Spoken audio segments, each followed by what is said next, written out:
Assalamualaikum warahmatullahi wabarakatuh. Nah, di video kali ini kita akan mempresentasikan induksi kalus secara in vitro dan regenerasi tanaman dari ekstrak daun Ruta graveolens. Nah, sebelum memasuki video presentasi ini, saya akan memperkenalkan anggota kelompok 1. Yang pertama, saya sendiri Zaki Mubarak dengan NIM H012170018. Nah, berikutnya ada saya Dwi Sukmawati dengan NIM H012170004. Saya Astrid Trilintang, NIM H71217024. Saya Lisrina Sero Ulatifah, NIM H01217012. Oke, kembali lagi ke topik. Nah, ternyata tanaman Ruta graveolens ini dikenal sebagai tanaman obat dan tanaman aromatik. Nah, tanaman ini sering ditemukan di benua Eropa. Nah, tanaman ini ternyata mengandung minyak atsiri yang memiliki aktivitas antibakteri. Nah, ini bereaksi terhadap bakteri Micrococcus poines dan E. coli. Nah, digunakan sebagai antihelmintik, antispasmodik, dan antiepilepsi yang sering digunakan dalam bidang kedokteran hewan. Nah, dari informasi yang didapatkan ternyata berkaitan dengan pengembangan sistem regenerasi cepat dari kalus daunnya. Nah, kemudian transplantasi berikutnya dari plantlet ke kondisi lingkungan alaminya, begitu. Nah, dalam protokol pembuatan tanaman secara in vitro melalui morfogenesis secara langsung maupun tidak langsung memiliki banyak potensi yang dapat diterapkan dalam spesies ini. Misalnya, yang pertama dengan memperbanyak genotip unggul dengan skala yang besar. Nah, yang kedua memperbaiki genotip dengan rekayasa genetik. Nah, dari informasi yang didapatkan ternyata berkaitan dengan pengembangan sistem regenerasi cepat dari kalus.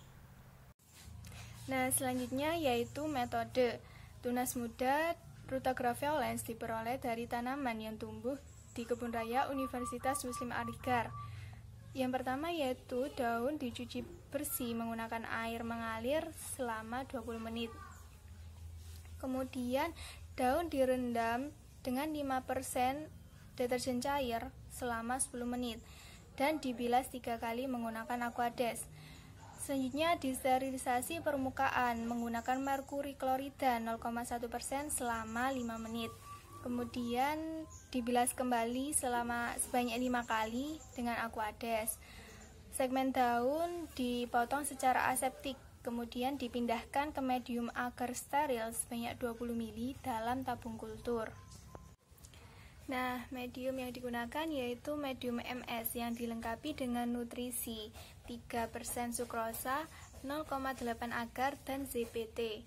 Kemudian pH disesuaikan 5,8 sebelum diautoklav pada suhu 121 derajat Celcius selama 15 menit.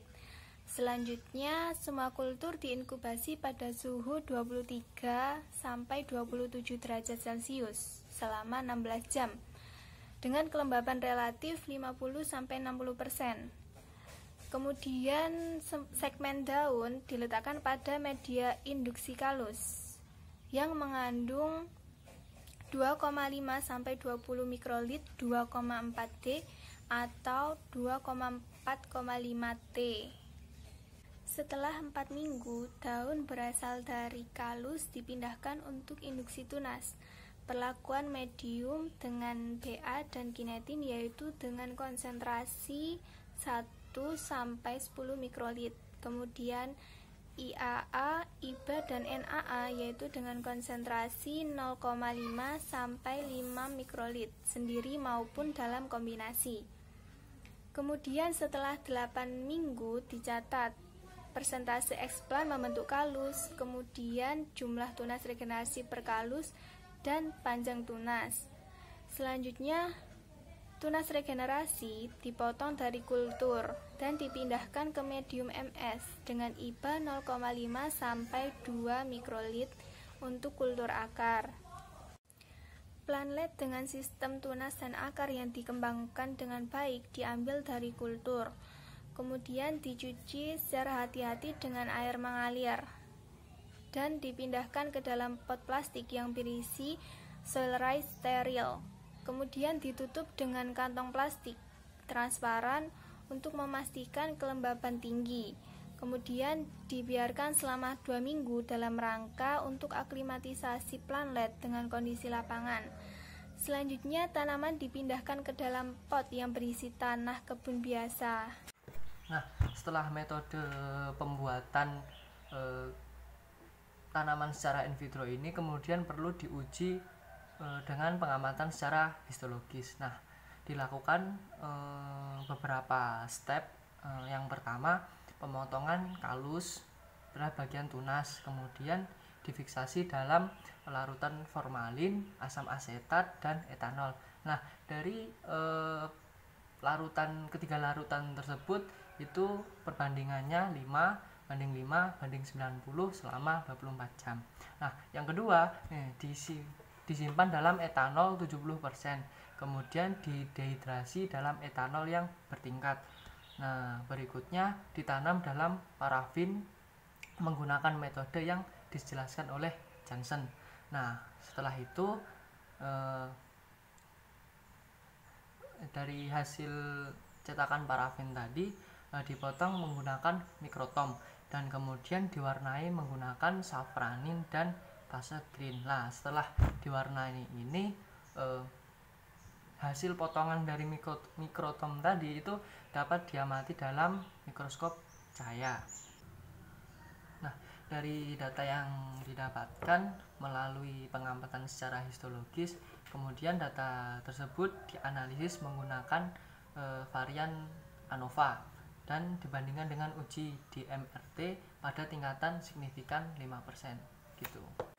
Oke, kita lanjut ke hasil dan pembahasan. Dalam penelitian ini, frekuensi induksi kalus terjadi sekitar 45-70% dari ekspelan, tergantung dari konsentrasi dan jenis auksinya.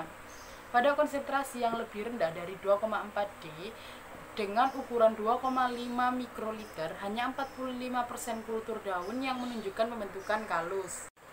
Namun, frekuensi produksi kalus meningkat dengan peningkatan konsentrasi 2,4 D yaitu 10 mikroliter dari 45% menjadi 68,3% dan kemudian menurun dengan konsentrasi yang lebih tinggi. Demikian pula kalus kuning muda sangat berkembang baik pada media MS yang mengandung hingga 10 mikroliter 2,4,5 T, kemudian menurun pada konsentrasi yang lebih tinggi. Oleh karena itu, frekuensi induksi kalus maksimum berkisar antara 70,6% sampai 72,5% pada media dengan 10 mikroliter 2,4,5 T. Pembentukan kalus paling cepat dicapai pada ekspelan daun dengan media MS yang mengandung 2,4 D dan 2,4,5 T sebanyak 10 mikroliter. Kalus kuning muda dipindahkan ke media induksi tunas dengan konsentrasi yang berbeda, 1, 2,5, 5, 7,5 mikroliter dari BA ataupun kinetin. Kalus menjadi lebih kehijauan untuk inisiasi tunas, terutama pada medium yang mengandung 7,5 mikroliter BA, di mana sekitar 70% frekuensi induksi kalus tercatat. Tanda awal dari pembentukan dan pemanjangan tunas berikut adalah terlihat setelah 4 dan 8 minggu masa inkubasi, di mana BA lebih unggul dibandingkan dengan kinetin karena diinduksi 32,2 tunas per unit kalus dengan frekuensi regenerasi 70%. Sementara untuk kinetin pada konsentrasi yang sama memberikan maksimum 27,6 tunas per unit kalus dengan frekuensi regenerasi maksimum 69% selama 8 minggu masa inkubasi. Konsentrasi BA sebanyak 7,5 mikroliter dengan NAA sebanyak 1,0 mikroliter mengakibatkan frekuensi regenerasi tertinggi yaitu sekitar 92% dan jumlah tunas tertinggi berkisar antara 92,4 sampai 93,52 dengan panjang tunas yaitu sekitar 4,1 sampai 7 mm, sedangkan IAA dan IBA kurang efektif. Konsentrasi yang lebih rendah dari NAA menunjukkan efek sinergis dengan BA dan meningkatkan respon morfogenik. Proses multiplikasi tunas terus-menerus juga dicapai melalui subkultur berulang dari sebagian kalus yang berdiferensiasi pada media inkubasi yang sama. Bagian histologis yang membedakan kalus jelas terlihat pada sejumlah besar zona meristematik pada gambar 1C yang mengarah ke pembentukan tunas. Perakaran menggunakan tunas regenerasi tidak dapat tumbuh pada media induksi tunas, bahkan setelah kultur berjalan lebih dari 8 minggu. Tunas yang telah diisolasi dipindahkan ke dalam media MS yang mengandung NAA, IAA, dan IBA dalam berbagai tingkatan. IBA terbukti lebih baik dalam menginduksi perakaran dibandingkan NAA dan IAA. Frekuensi maksimum rata-rata panjang akar mencapai 32 mm. Hal ini dicapai dalam media MS yang mengandung 0,5 mikrolit IBA, sedangkan 0,5 mikrolit IAA dapat menginduksi 90% pucuk akar. Percobaan lainnya yaitu untuk mengoptimalkan konsentrasi IBA penuh dan setengah resep ke dalam media MS. Tunas yang telah terisolasi dipindahkan ke dalam media MS dan setengah media MS yang dilengkapi dengan IBA. Dari percobaan tersebut, didapatkan hasil sekitar 95% dari regenerasi tunas dapat muncul akar pada setengah resep media MS yang ditambahkan 0,5 mikrolit IBA. Setengah media MS terbukti dapat mengangkat plantlet dan tunas berkembang baik.